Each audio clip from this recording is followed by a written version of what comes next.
Welcome back to SleeplessRonin Plays. Today we're playing the solo version of Castles of Mad King Ludwig. I'm going to explain how to play the game and then run through a solo adventure. Kind of explain how to play as I'm going along. I'll also point out examples of how this differs from the multiplayer experience as I'm playing. So that being said, if you're enjoying the videos I'm producing, please be sure to like and subscribe and hit that notification button so that whenever a new video is posted, you'll be the first to know. Okay, so let's just jump into the solo mode right now. We'll discuss some of the various differences between multiplayer and solos are going along. One of the big significant differences is the master builder. In the multiplayer mode, the master builder is the one who gets paid for the rooms, gets to lay the rooms out, and so forth. And the master builder token moves each turn, so each person will get paid by the other players. The master builder himself pays the bank. In the solo mode, you're playing against the game, so essentially, well, not playing against the game, but you're playing at the game screwing around with you. Cards come out, puts the rooms down in specific orders, and you have to deal with them. It's just kind of like, handle it as best you can. Whatever the game throws at you, you gotta go with it. So, in the multiplayer game, each player will be given 2 of these cards, and they'd pick one. In the case of the multiplayer, though, you just get both these. So I'll put them right here for easy visualization. So I'm looking for fireplace rooms, or living rooms, and round rooms are going to be my happy goals. So here we go. Getting ready to go on the very first turn. So the way the multiplayer mode is, the builder would pick the room cards out, equal the number of blank spaces they're dealing with, and then they just sign the rooms however they felt like it, putting the ones they want in the values. So they're going to try to screw over their opponents by putting the values of the rooms really high, so they get a lot more money, however they go. But in the solo game, this pulls out a 350, and 350 goes in the 2,000 spot. The next card is a 300, and it goes in the 4,000 value spot.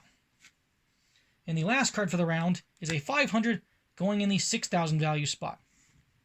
Wow, that 6,000 value one right there. I usually don't like to buy 6,000s if I can avoid it in single player, but that's a good room to have right now. Because it's only got 2 entrances, I can seal that off and get 10,000 really fast. It's also a round room for victory points, so I'm going to spend that money and buy that sucker right now. Okay.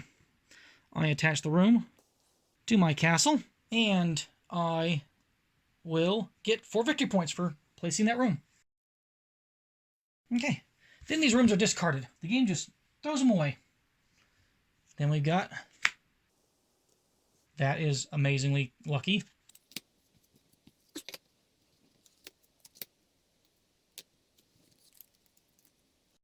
I can tell you this much. This is really easy for me. I want the sitting room. The sitting room and the greenhouse are going to score against each other. It's worth good points. It's cheap. It's exactly the room I want to have. It's also a round room, scoring me more bonus points. It's also a living room, scoring me more bonus points. That was like the perfect room at the perfect point. Okay, so I score 4 victory points for it, plus 1 because it's next to a outdoor room, and that one also scored me another plus 1 because it's next to a living room. So that's a 6-point play. And then, because I've completed my greenhouse, I get 10,000 monies. And that was the best reason to do that. It'd be nice to eventually close off that living room, or that sitting room, but the money was worth it right there. Okay, let's go next. A 250. Oh, I can't buy that one. I don't have any stairs yet. Oh boy, it's a round room. Oh, I like the cloakroom, but that round room is like perfect for my game, so I spend 4,000 and I buy the study. We'll simply go right there. I'm just building towers next to each other. Okay, so I score 4 points for it, and then 1 point because it's adjacent to another living room, so I get 5 points off of that one. I mean, we're not even talking about the ending points I'm going to get at the end of the game for those rooms. That right there is just some amazingly good luck so far at the beginning of this game. Oh, look at that. That's a nice one too right now. Ooh, that's also nice. That I can do without. Spend the 2,000, which scores well off of being attached to the study, or do I go with the other outdoor one in the hopes of more money? Oh, that outdoor one could be really good though. Spend more in the hopes I get more in the future, or go for more points right now. I'm at 14,000 monies. I think at this point in time, I'm going to go for trying to get more money. So I'm going to buy the greenhouse. I do like that dining room, though, but oh well. One of the big advantages of the Kickstarter version of the game when it comes out is all these round rooms are actually going to have flat sides. So you'll no longer be going, is that exactly adjacent? Is that proper? Are my pieces in the right place? You won't have to worry because they'll have flattened the sides right there, which will be a huge advantage, or a huge improvement. It is going to be one of the most annoying things about this game at this point in time. That scores me 2 points. Not a huge score, but we're trying to get money for the future is what we're doing. Well, that's good. Oh, I also like that room. Wow. Outdoor space is like crazy, this game. Well, I'm going to buy that French gazebo, of course. Now place it like so. It scores 3 points. So 3 points off that play.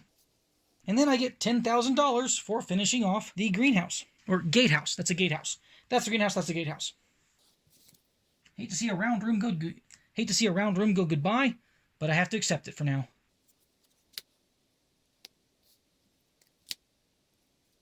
Jeez, oh freaking. Well, I definitely want that round room again.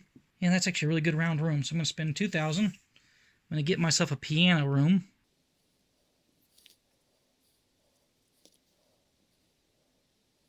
I'm just going to place it over there. It scores me 3 points.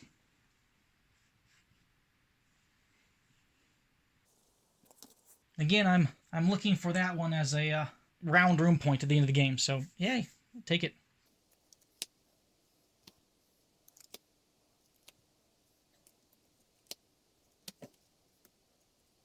Okay.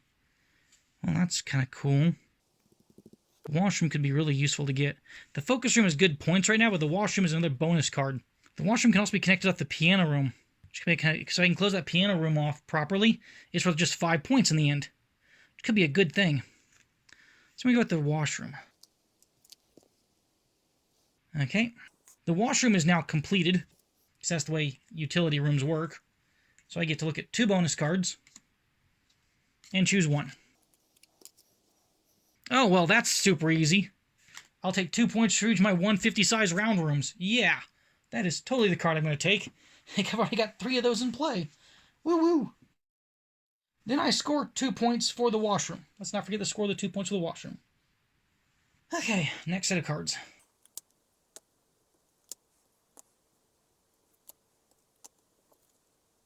I don't expect I can finish that one off. It would score bonus points if I place it on there, but I just don't think I can actually complete that one. I mean, I might be able to. But do I really need to complete it for that? I mean, if I do a sleep room, it's actually kind of more beneficial. I don't want to play the sleep room off of there, though, because I lose a point. Oh, it's a hard choice, isn't it? I mean, that one's not bad, but I also don't think I can ever close it off either. For the pin alley, 9 pin alley. Just don't think I can close that one off. So I'm going to go with the sleep room. And just place it there for 3 points. It's also the cheapest, so I'll just take the cheaper money for now. That's for 3 points, and nothing else. Getting low on room cards. Hello, 150 round room. Hello, I'm probably going to buy you. Just because you're worth so many freaking points. Just throw me some gigantic rooms, why don't you, right now? That's amazingly perfect. The Barchetta room, it cost me 2,000 monies. I get it. And I place it over there. I get 3 points. I close this one off. I get 5 more points, so I score 8 points right now. So that's a good score. It's a very good score. Next rooms. That's nice to see.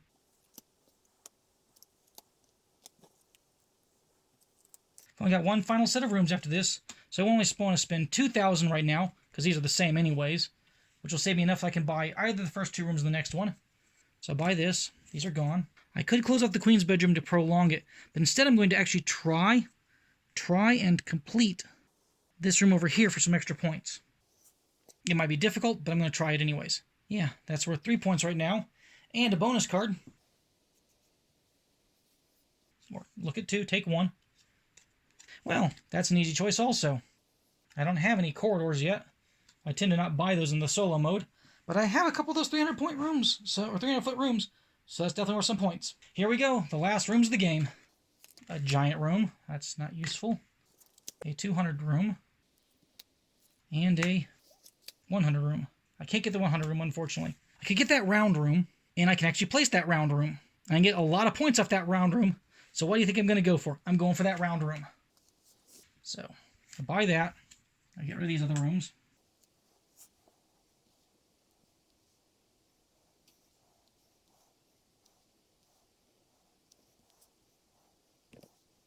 Boom. I place him. He's really he's going off the edge of my play area right there. But I get 6 points for him, and I close off the Barquette room, so I get 5 more points for that. So I get 11 points for that play, which is awesome. And it's worth more bonus points in the end because it's a round room. So now that we're done building the castle, it's time to do our end of game scoring. We've already scored for all the rooms, so we do the final scoring. We don't have any favor tiles because we're playing solo, so we then go to 2 points for every human depleted stack. I unfortunately have no depleted stacks, so I don't get any points for that at all.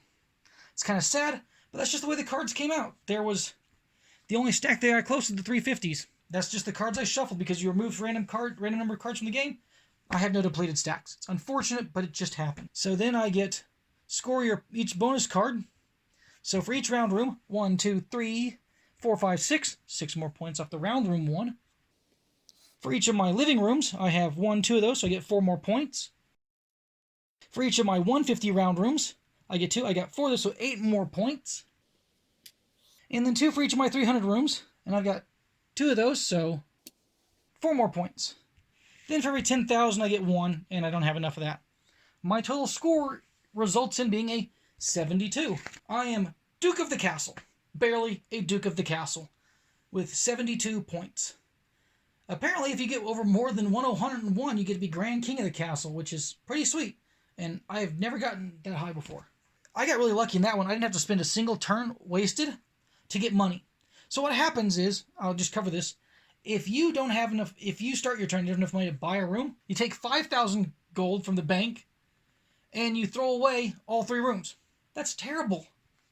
I got really lucky, though, getting these gardens at the beginning. That money was good. That's 20,000 extra money, and if you're buying the cheap ones, that's pretty safe. I ended up with 3,000. I could have gone slightly more expensive one time. I played that really close to the nail. I enjoy the game a lot. It's a lot of fun. And like I said, you get some creative castles. This one's a weird one. It's a very, very horizontal castle. It didn't rise at all. Everything just went outwards. If you look at it from the outside, you just see a bunch of round parapets, and you go, wow, what the hell happened there? Followed by some open walls, and then some random gazebos and stuff like that. It's like, you're just a madman, weren't you? Yes, I was. I'm the Mad King Ludwig. Anyways, okay. Well, I hope you enjoyed this playthrough. If you did, please hit the like button and subscribe to my channel because there'll be more games coming in the future. We have a surprise Bezier game, Suburbia, not Subdivision, Suburbia, coming up as the 4th game in the series. Look forward to that sometime in the future. Again, if you enjoyed, please like, please subscribe, hit that notification button so you can see when I get more games uploaded. And trust me, we've got a lot of Kickstarters coming in the future as well. So we're going to see unboxings, and we're going to see playthroughs of those. So if you're really interested in those kind of games, Kickstarters, subscribe to my channel. This is SleeplessRonin saying, sayonara.